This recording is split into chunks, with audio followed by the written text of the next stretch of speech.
ये मोदी जी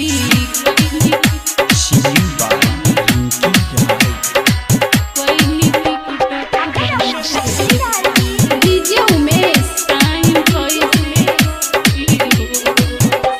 ये मोदी जी कोई नहीं टिकटॉक बंद टाइम कैसे कटी हो।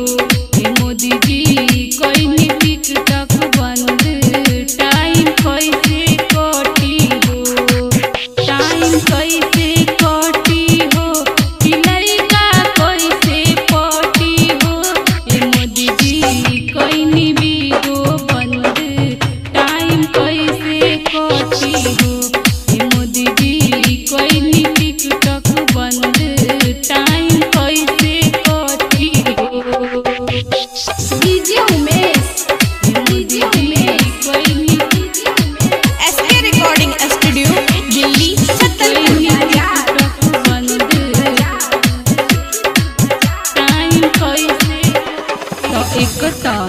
आइल जब से कोरोना हमके आवेला वैसे ही रोना।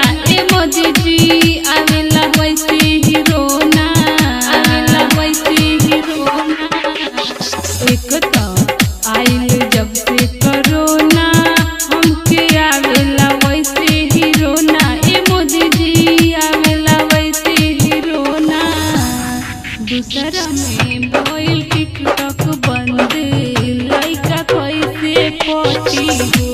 ए मोदी जी कोई नहीं वीडियो बंद टाइम कैसे कटी हो।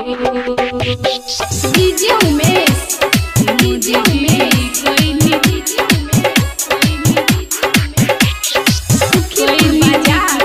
बंद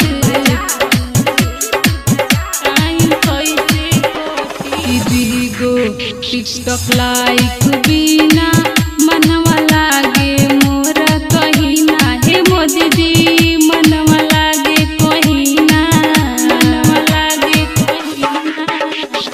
वीडियो टिकटॉक लाइक बिना मनवा लागे मोर कहीं ना। हे मोदी जी मनवा लागे कहीं ना।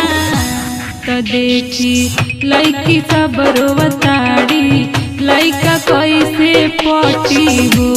ए मोदी जी कोई नहीं वीडियो बंद टाइम कैसे कटी हो। SK recording studio Delhi Chhatarpur. Mobile number 9910 2777 39।